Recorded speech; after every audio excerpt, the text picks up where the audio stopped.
goals. You set smart goals, as everyone keeps talking about, but not Yeah. not just set them, Mhm. right? But once you've done that, you cross that one out and set another one, and you keep working on it.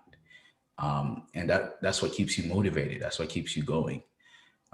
Finding that intrinsic drive, that motivation to go forward. I know what mine is. I have to make sure that he knows what he has, that drive, whatever that motivation is that pushes him. I know for me, my drive is to do better, is to make sure that I do well for my mom. Okay. Um, yeah, because that was actually going to be my next thing. Is like, what is your drive? Um, so what is it about your drive for your mom that keeps you going? Like, what do It's you my, mean for your mom? it's my desire to make sure that the sacrifices that she made doesn't go unseen. You know what I mean? I need to make sure that she gets the reward for the sacrifices that she's made, for not just me, but for my entire family. My entire family is in Jamaica. Okay. Yeah, so I'm first generation for everything. So they're looking to me to set that tone. But Mm. I'm looking at me to make sure that by the end of this all, she can be set back, bills free, worry free, and just living her life, getting that reward for the sacrifices that she made. That's my drive. Okay. So don't just settle on getting her a house Hmm. and making sure that she has a house to retire in. Make sure that she has the financial means to kick back. You know what I mean? Making sure Yeah. that she could say that all the work that she's done has been richly rewarded, so that when she goes to heaven, or she can smile and say she had a comfortable life because she did her duties with her kids. That's the main thing for me. Nice. So I know we didn't talk about your wife that much, but it's time to talk about her. Does she have the same drive as you do? She Because you seem pretty does. driven. She does. She does. The thing is, my wife was born and raised in Jamaica as well. Okay. A funny thing is, she grew up in the same community that I went to school in Spanish Town, but I didn't meet her until I got here. It's crazy. But yeah, she just started school to do her master's in public health, which is by God the perfect time to do a public health master's degree. Perfect. Yeah, yeah. And she was even talking last night about doing a doctor's degree, and I was like, yeah, you go for it. But I secretly don't want her to because I want to get mine first. No, but she's planning on doing her PhD, which is awesome. She's the type of person who, throughout the time where just before her pregnancy, or our pregnancy, and throughout that period after her pregnancy, she she was adamant that she wanted to get back to school, and it to the point where it would get her miserable if something didn't go right. She would be upset Mm. if something didn't go right in terms of her getting into school. So she really wants to do well. She wants to get in her career, and she was uh, she has been in that realm of alien moving towards permanent residency, like student, international student to permanent residency. Yeah. She has been there in a longer period than I was. So that transition or that period limits you a whole lot.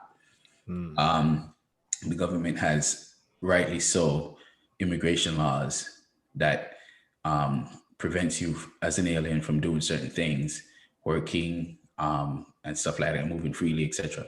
And so she was in that period, and you could tell that because of the restriction that it allows you, it doesn't allow you to push too much far in society in terms of access to work, making the amount of money you want to make, building your credit, which was the biggest thing. Hmm.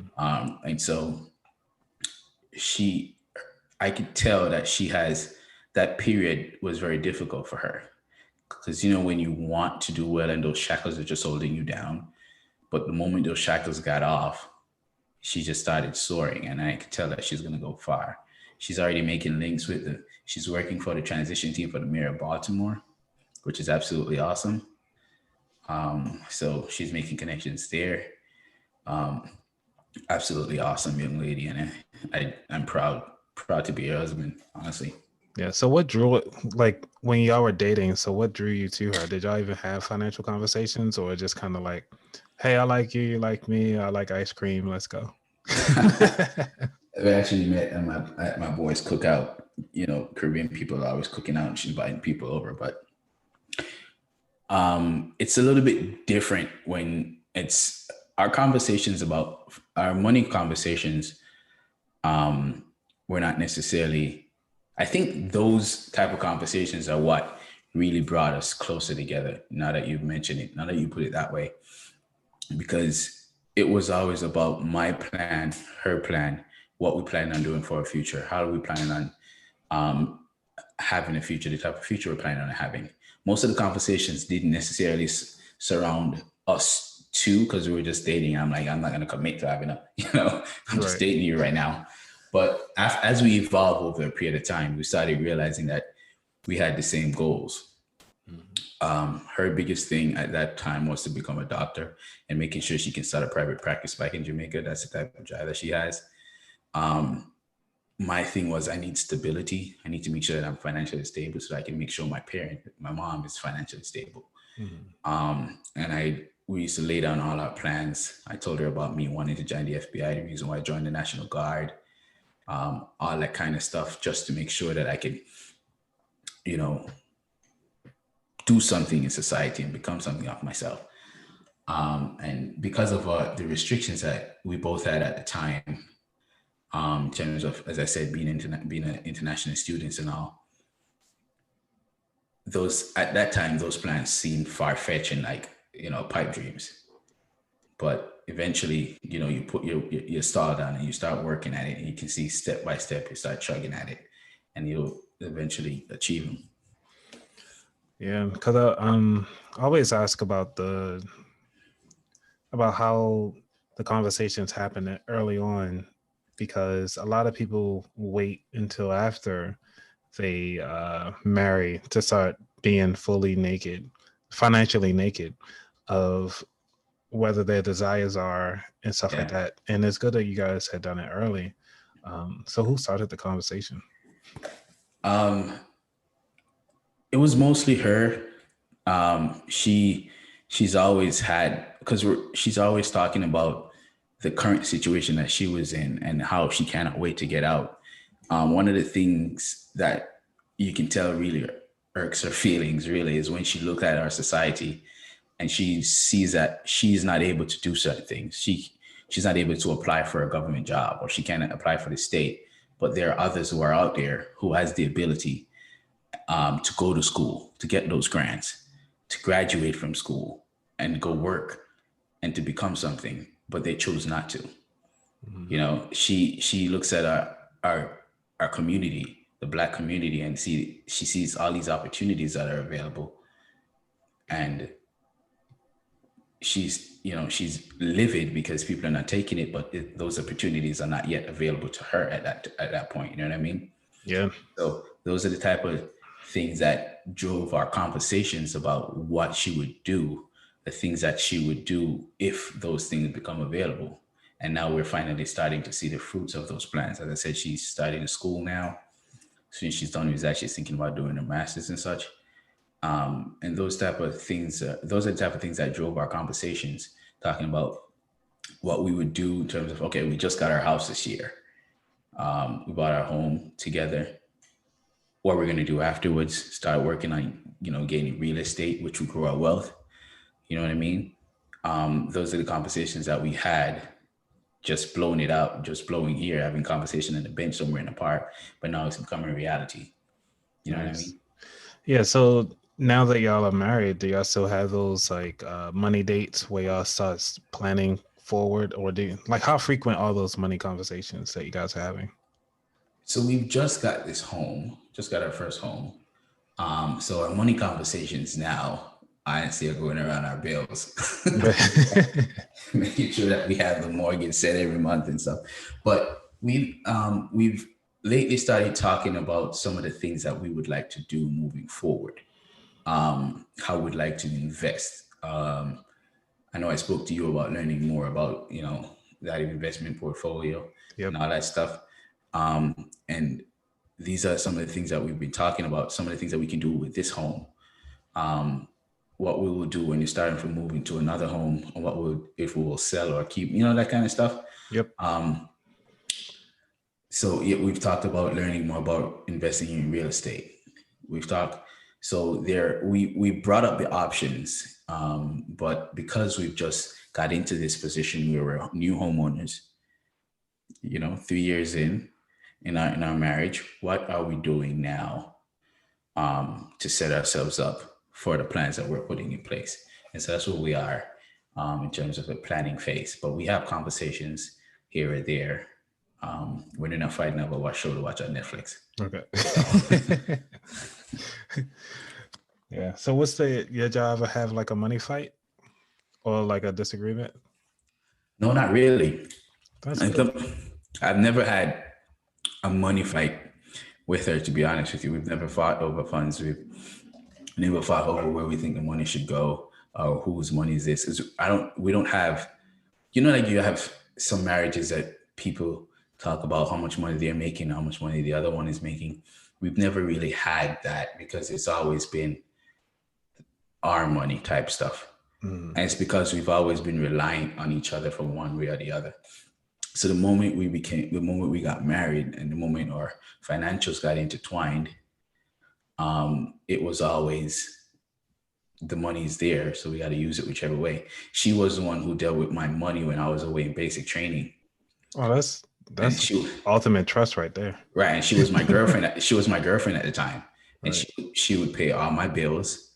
I wasn't able to get everything automatic, the automatic payments or everything. So she made sure my credit card was paid on time. She had access to my bank account, and she was just my girlfriend at the time. So, and by that time, the army was just flowing funds in my account when we were at basic training.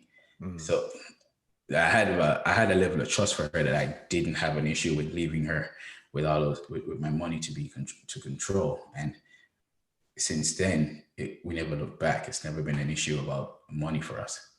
So did you guys talk about combining funds before you're married, or was this after you're married y'all decided? Matter of fact, did y'all even combine y'all funds now?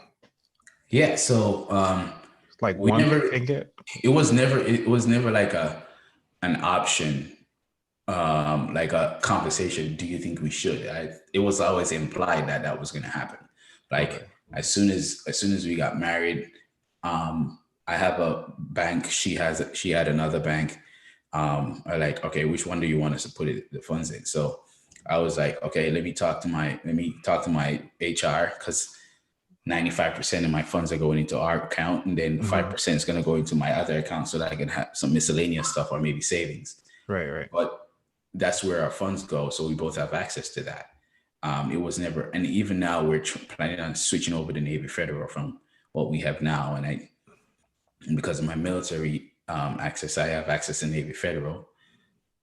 We just set up a checking account. She just finished her application on it. So pretty soon all our funds are going to go straight into Navy Federal. And basically that's how we are. We've never been a conversation of, do you think we should?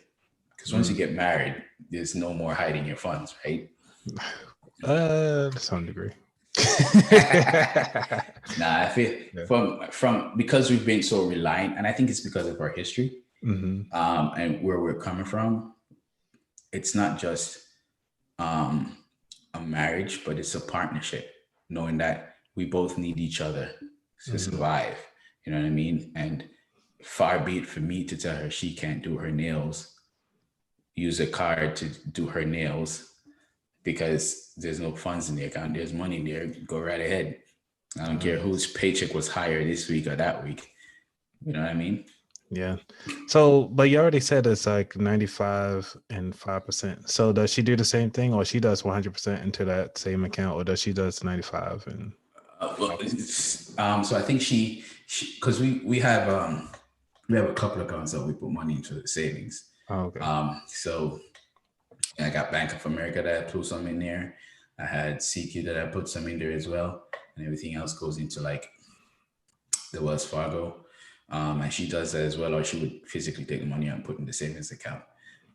But in terms of like her having a hidden account somewhere, unless you're telling me to go check.